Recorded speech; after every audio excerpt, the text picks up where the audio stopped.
আসসালামু আলাইকুম, কেমন আছেন সবাই? আশা করি আল্লাহর রহমতে সবাই অনেক ভালো আছেন। এই তো আজকে আমাদের বাড়িতে মুড়ি ভাজার প্রস্তুতি চলতেছে। এটা হচ্ছে আগে লবণ পানি করে নেওয়া হচ্ছে, আর এই তো এই চাল দিয়ে মুড়ি ভাজা হবে। হ্যাঁ বলো, কি বলতেছো? আর এইখানে হচ্ছে এটাকে বলে বাইলেন, আমরা আর কি আমাদের আঞ্চলিক ভাষায় বাইলেন বলে, আর এটাকে বলা হচ্ছে খোলা।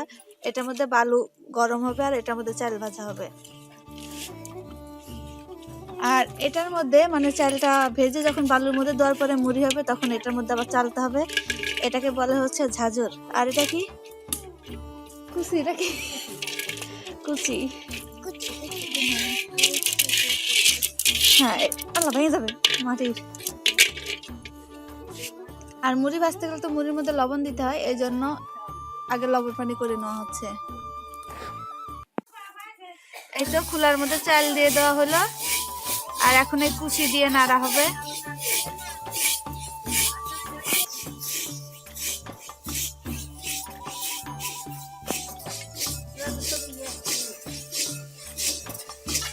এখন দিয়ে দেওয়া হচ্ছে লবণ পানি।